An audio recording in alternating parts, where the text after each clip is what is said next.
昨夜星辰昨夜风，画楼西畔桂堂东。身无彩凤双飞翼，心有灵犀一点通。Hello， 大家好，我是阿茶，欢迎收听新一期的鬼话怪谈。咱们今天第一个故事就来讲一讲欠了很久没更新的苗族蛊虫鱼蛊。我将以第一人称讲述，这是我妈妈怀着我的时候曾经发生的一件恐怖事情。那时候我妈怀孕6个多月，突然有一天就觉得肚子很痛，并且上面还出现了一块青紫色的淤痕。大家都以为是小孩出了什么问题，就赶紧去医院看。可是跑遍了医院，看遍了中医西医，都说不出什么名堂来，甚至验伤还发现竟然不是外伤。那为什么会有淤痕呢？肚子上自己会长出来吗？而且为什么肚子会剧烈的疼痛，并伴随强烈的胎动呢？最后还是在我妈强烈的要求下回了娘家。她跟我爸说，医生解决不了的，我早说没有那么简单，你偏不信，偏要我来看医生，送我回娘家去，一定能找出问题，一定是被下蛊了。我爸爸年轻的时候跟我抱着同样的观念，也是不怎么相信蛊这种东西，但是架不住我妈劝呢，于是最后我爸就陪着我妈回到了外婆那儿。结果我外婆一看就问说，你这是得罪谁了呀？这是怎么被下了这样的蛊？这不纯粹是要你命的吗？而且不单单是要你的命，连你肚子里的小人也要一起给害了。这谁呀？这是我外婆一边念叨一边吩咐我爸去找我奶奶。看来这事儿不简单了，因为我奶奶认识一些大蛊师，自身的蛊术也要比我外婆高很多。我爸就赶紧一路小跑到奶奶家。在我们寨子里，交通基本靠走，不过从一家到另一家也走不了多远。没一会儿，我奶奶就急匆匆地赶过来，一头的汗水，一进门就喊啥情况？啥情况啊？随即我外婆一下就抓住了我奶奶的手，把她拉到我妈的床前，撩起衣服就给奶奶看。我奶奶啊了一声，伸手就去摸了摸那团青紫的淤痕，问我妈什么时候出现的，痛不痛？怎么个痛法？快点跟我说说。我妈看这架势，估计也是被吓着了，说话都有点语无伦次，就说会动，一动就疼，不动就不疼，不是小孩动，是他动，动物的他，就是前天的事儿。我奶奶又问，是肚子里面疼还是肚子外面疼？我妈说，不动的时候就是外面疼，动的时候就是里面疼。这是什么呀？到底是怎么了？会不会伤到小孩啊？我奶寻思了半天，意思是如果今天能解决，应该伤不到，但如果过了今天就不好说了。接着就开始很凶的责怪我妈妈，说你为什么不早点回来？去什么医院？我们蛊苗下的蛊，医院能看得好？好在这时候外婆说话了，秀姐别光顾着说孩子了，快想想咋办呢？要不去找族长请神婆出来？奶奶说，我先看看到底是个什么蛊再决定。随后奶奶就从兜里拿出了一只虫子，放在了我妈的肚子上，画面有点恐怖。那虫子竟然开始剧烈的挣扎，拼命的往旁边爬，就是不肯待在那团淤痕上面。这一下子就连我奶都懵了，怕是厉害的来了。去，你们赶紧把族长找来，让他出面去请神婆。说着就和外婆出去了，走的时候还特意吩咐我爸，叫他看着那只虫子，别叫他下来。这里呢，我得插一句，因为我们族里一般是请不动神婆的，除非神婆自己碰上什么事儿，并且自愿出手帮你才行，否则都要通过族长。奶奶和外婆到了族长门口等人进去通报，约莫也就2分钟，族长就出来了，说依你们看是个什么蛊？虫蛊，但不是一般的虫蛊。奶奶特别肯定。之后族长就说，这样的蛊只有本族人才会下，会是谁呢？你儿媳妇得罪谁了？那我奶上哪知道啊？就只是说我儿媳妇今天才回来到他妈家，他妈一看就知道坏事了，才把我找来。我一看，好家伙，我虫子都不敢接近，只能请神婆了。都是一个族的，再加上我家平时口碑啥的都挺好，族长也乐意帮忙。不过请神婆可以倒是可以，可没有弄明白为什么要下这样的蛊，贸然去解的话，到时候万一反噬起来，估计神婆也扛不住。几个人研究半天也研究不明白，就打算先去问问神婆，看她怎么说。到了地方，简单说了一下事情的来龙去脉，神婆却始终没有开口。可外婆等不了了呀，说您倒是说句话呀，2条命呢。我女儿一直在县城里，应该不会得罪寨子里的谁呀。再说了，他的为人您也知道啊，不会是那种作恶的人。神婆说，不是我不肯帮忙，我是在想要用什么方法，不伤大人也不伤小孩才好，一个不小心这个孩子就保不住了。旁边的奶奶倒是有个主意，说是不是找到下蛊的那个人让他来解就会没事儿。神婆说原则上是这样，可是这个人要怎么找，还是先去看看小红吧，也就是我妈的小名。一大帮子人又急匆匆的往回赶，一进门我爸就用很尖锐急促的声音对着我奶喊，妈，你虫子，他自己把自己咬死了。神婆一听，一把推开我爸，几个大步走到面前，先是看了看床上虫子的尸体，然后又拿起来给我奶，让她把虫子烧了，灰都要埋起来。接着又把手放到了我妈肚子上的那块淤青上面，真是亲眼真真的，就看见神婆的那只手突然之间好像变成了色盘，竟然出现了3种颜色，血红色、紫色和手本身的颜色。就这么的，神婆的手放上去了好一会儿才说，别担心，能解，去拿一个白色的大碗，倒井水进去，要现打上来的，然后拿一把小刀过来。接着他就从衣兜里掏出了一个小瓶子，根据我爸的描述，有点像鼻烟壶，还有一个很小的碟子。神婆就把瓶子里浓稠鲜红的液体倒到了碟子里，随后掏出一张黄纸，用手指头蘸着碟子里的液体在上面画符，最后把符贴到了我妈的头顶，是头顶不是脑门。接着又拿出一张黄符，同样蘸了点碟子里的液体，画了一道别的样子的符，画的时候嘴巴不停地念叨。这时候我爸也捧着那一碗井水回来了，神婆就让他端着站在床前，告诉他无论发生什么，看见什么都不能动，更不能出声。最后神婆在等我爸站好以后，就开始各种操作，先是把后来画的那道符点燃，然后叫我爸把碗放低一点点，他在碗上面用燃烧着的符继续画着，也是不停的念念有词。突然这时候我妈头顶上符的一头竟然飞起来了，当时屋子里可绝对没有风，就算有，飞起来的角度也不是那样的，就好像活了一样一直在转。下一秒碗里就出现了一团鱼的轮廓，特别明显，而且还越来越清晰，甚至能感觉到它在动。但谁知道这时候神婆突然嗷唠一嗓子，给他爸吓一跳，就看见神婆手中一直拿着的小银刀唰的一声就对着碗飞了过去，直直插在了水里，不是穿透了碗，而是离碗底还有距离。大家能想象到吗？类似于直直悬浮在了水中，就跟水里真有什么东西一样。小银刀插在了那东西的背上。神婆呢，就去到我妈跟前，取下她头顶的符，在碗旁边给烧了，感觉那意思是想让碗里的东西看见符燃烧一样，并且随着燃烧的时间，碗里的水竟然慢慢变成了鲜红的血色。不过我妈肚子上的淤青正在慢慢的消淡，很快就看不见了。之后神婆又观察了10多分钟，才让我爸把那碗水给倒掉，接着问我妈还疼不疼，还有东西动吗？我妈说不痛了，突然就不痛了，也没有那种有东西在动的感觉了。神婆这时候才对族长说了句，没事了，蛊是族里人下的，我知道是谁了，但这个人我自己会去处理。族长呢没说什么，只是挥了挥手，表示既然没事了，自己也就先走了。族长走后，我奶奶就问神婆，这个人是谁呀？你徒弟？为什么下这么重的手？大人没事了，那孩子呢？会不会有什么影响？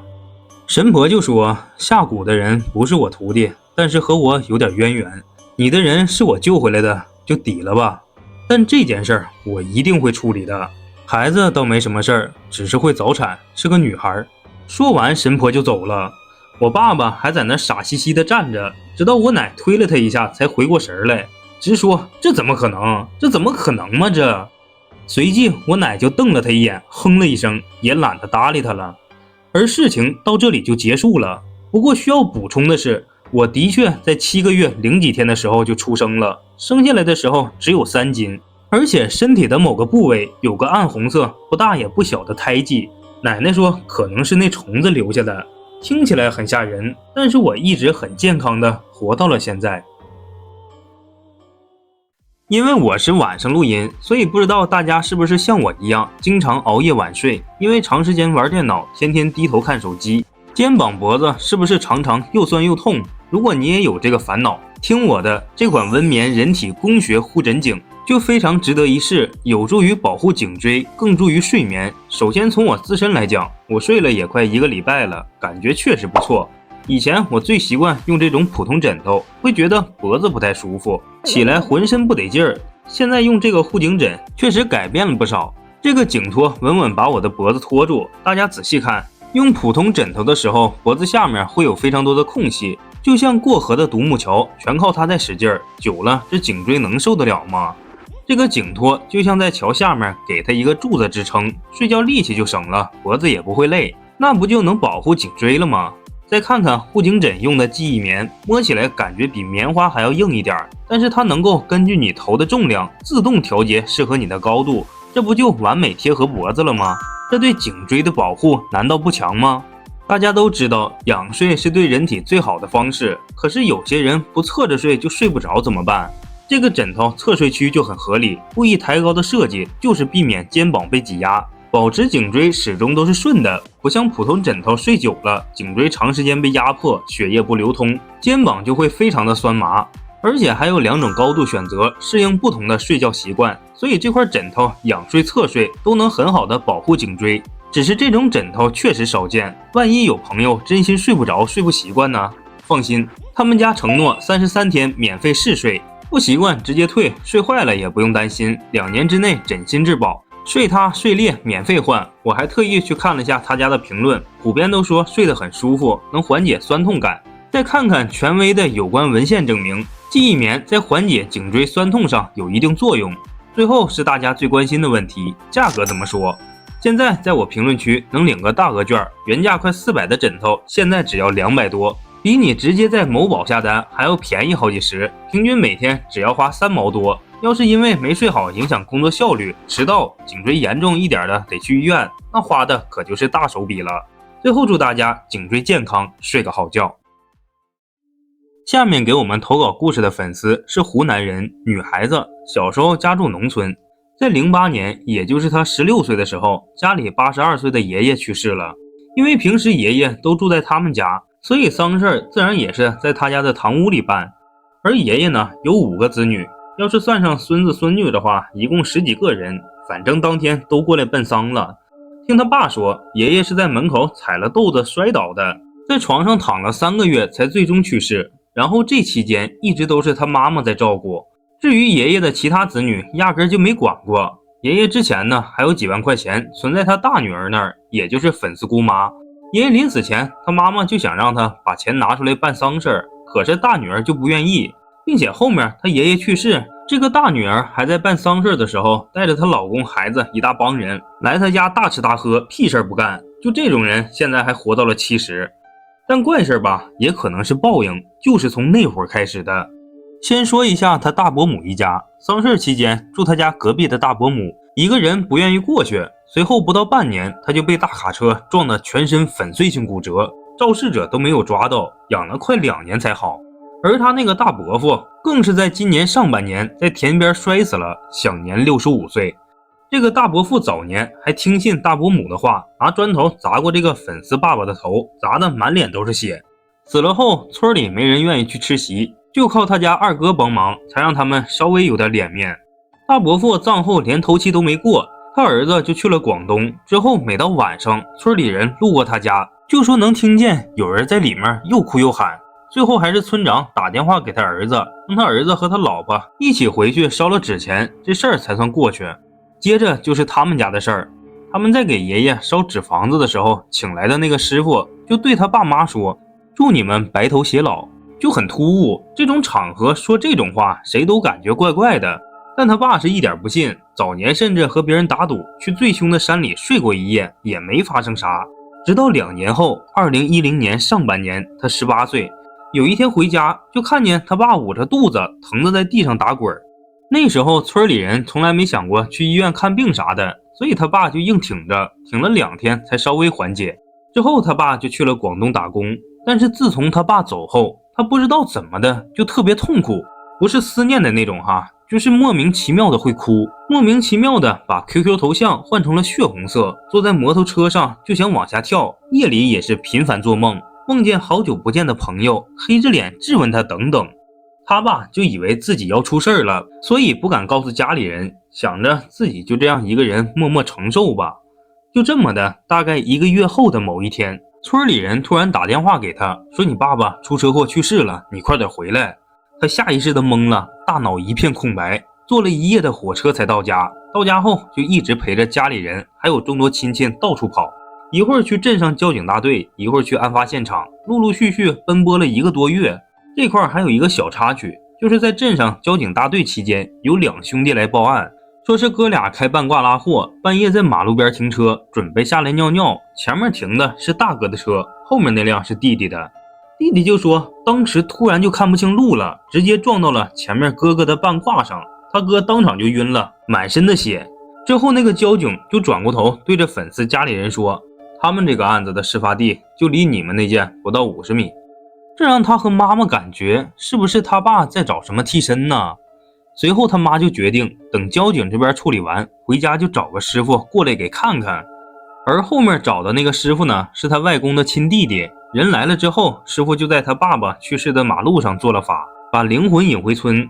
他们家那边的丧葬风俗是，在外面去世人的棺材不能放在家里摆着，要放在马路边上。灵堂则是布置在了农村家里的客厅。至于念经祈福的，是另外一个别的地方请来的师傅。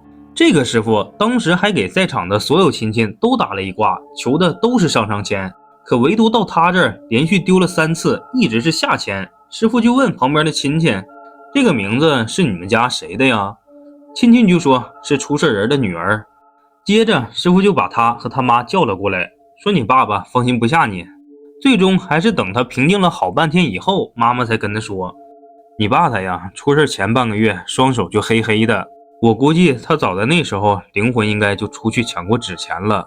出事当天他非要骑着那个摩托车出远门去收债，结果在家门口点火的时候，摩托车愣是没反应，打了几分钟终于能启动，又只能在家门口原地打转3圈，就好像有一只无形的手拉着他不让他出门。可能就是你爷爷在给他提示吧，可他就是不信，结果就在返回途中被卡车撞出事儿了。说到这儿，他就想到自己在爸爸出事前几天就有预感，可惜没猜准是谁出事儿。原本他以为是自己呢，怕父母担心，所以没说出来。早知道是这种结果，也许他说了，爸爸可以逃过一劫，但一切都来不及了。然后在葬礼的第2天晚上，师傅要给去世的人做法事。他们那边的习俗是要把农村那种长条木凳子搭成奈何桥，因为棺材是放在马路边上的，客厅很空旷，所以当时就在客厅里做的法事。他和妈妈还有2个哥哥一起在场，可以说场面一度非常的诡异，有燃烧的纸钱，有蜡烛，有纸扎的花和散乱在地上乱七八糟的东西。而他大哥则是要抱着公鸡在最中心的位置盘腿坐着，二哥负责在旁边烧纸钱。整个过程中他都是躲在妈妈背后看着。就在法事做到一半的时候，家里突然停电了，屋里一片漆黑，他一声都不敢吭。家里的其他人呢都默默打开手电筒，那场面再配合上师傅念经敲鼓，越听越瘆得慌。然后当天夜里他就做了一个梦，梦到自己从出生到和爸爸去世前一段那段时间，像跑马灯一样重新过完了这一生。醒来后他告诉妈妈，妈妈又告诉师傅，师傅就说要给这个房子也做个法，给4个角钉上钉子，怕枉死的冤魂害人。因为家里有个堂弟好像也是掉了魂，被家鬼给害死了，这是一个神婆说的。完了出事后，他妈妈就拿了哥哥们的衣服，让姑妈去神婆那里问过，说是他家二哥在外面带回来3个鬼，就是这3个鬼先是害死了他爷爷，接着又害死了他爸爸。但他爸爸枉死后没了意识，开始无差别攻击别人，所以又害了自己家人掉魂，所以必须想办法阻止他爸进房子才行，并且还要他们家里人烧纸把3个鬼送走。于是师傅就做了2个纸人，让哥哥们在十字路口烧掉。这个是烧给他爸的，怕他缠着2个哥哥。烧完还在床底盖了一个碗，什么作用他倒是不知道。之后等师傅把房子的4个角钉上钉子，他就又梦见了他爸爸在外面徘徊，而且他二哥也说梦见他爸说进不来啥的。等到了第2天，全家人在一起一对，说梦里还有个男的瘦瘦高高的，穿着中山装来门口找他爸爸。他妈就说这是你爸爸的朋友，很早就去世了，可能是来接他的吧。然后等到了第3天下葬的时候，他那边出殡要一些人抬棺，抬一段距离后把棺材放凳子上摆，停下来，接着带孝的人集体跪下来拜，这样反反复复直到抬到坟地为止才行。可就在他们快离坟地还有10多米远的时候，抬棺的人死活说抬不动了，眼瞅着棺材就要落地了。这可是他们那块的大忌，因为落地就代表这个地魂要在落地的地方守整整3年，相当的不吉利。期间又上了好几个抬棺的人，都说不行，师傅就让他们赶紧跪拜，说这是不想进去啊，吓得所有披麻戴孝的人一通跪拜，然后突然就能抬动了，接着一鼓作气才把棺材给送进了坟地。这个事情结束后，楼主一家就从湖南跑去了深圳打工，而且他在深圳租房的时候，几年时间里一直有梦见他爸爸，有时候是说没钱看病，就让家里的亲戚烧点纸钱，有时候说没钱吃饭。但最诡异的一次是他梦见他爸带着一个小孩，梦里他就问这是谁呀？